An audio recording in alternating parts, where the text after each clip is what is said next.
kafa a ture rabu daga ne na aure saman da yamma za su kake ƙara salati Allah sau adadin yan faila Ali ashabu ka kulla da Fatima tushen faila ya Ahmadin da bashi da mimin kai ake kira da azimin Shehu Ahmadu Tijani kai an ka tabbatar wadimin dan Usman kai ka faɗe ka a san da kunnuwa suka ji ka zuciya ta sai ta rike kalashen ka babu wanda ya san ka ala zage ikon Allah Allah da shau kayan Allah kowa ya gan ku ya gana Allah in an taba ku an taba Allah abba gare yaqini da wanga taliki miskini aban shehu kai ka rike na san da kowa ya sake ni a kirayin mar shehu san da shehu zai yabi shehu shewa karbi baitin shehu da ya asadar da shi gun shehu da bai kuma aba isa aka amai shari'a da hakika hadimin gidan su buraka ba mai tsinka zaren da ka saka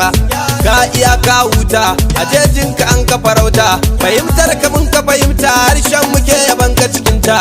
me aka ce a cikinka an ji ka an rike sunanka gane kare a bar waisar da ka alkawula ki duka dauka a bar mai gida da gidansa abinda shi yasa cikinsa masu bincike sun kasa kul yakini an yasa tsara da sassaka sai gamci bebe ya fiya sai rinci kunnan bebe baya ji komai gare shi an masa geji kai ta ina aka fara ya aka ce mai aka tsara wanda ya so ka da ya tsira wanda ya kika ya tsara mai zamani uban mai laya jigon rayuwa soyayya in yaska je mana ya mun karanta da kyawun niyya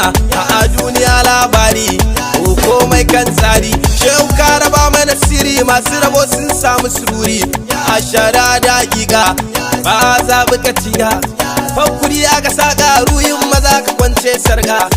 zance ya kare shauyan maza ka kere kai ke nuna birare kuma imanin sa ya dore maza bin labari har gobe kai kake tasiri tauraro uban taurari ya skan kake kira annuri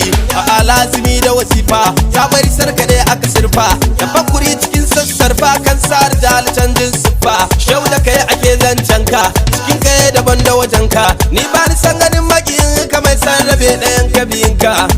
adalin basarake igiyar zato ka sare gausul wara da kare rumfar ilahu kafa a ture dan bari aji ka sama'u a lafiya uban kura ma'u ya bun nufin ulama'u in yasma dogarar shirafa'u aniya Ahmad Abdallah Halifa Sunusi Kamala shairi da kuma ka kulla Sadiku dogare da amana tafiya ta nisa babba dogare ya amsa shamsu masu kofar na isa rangada da jini a jikinsa yan buran yabo labbaikum na mai salanta wasa daikum mun gamsa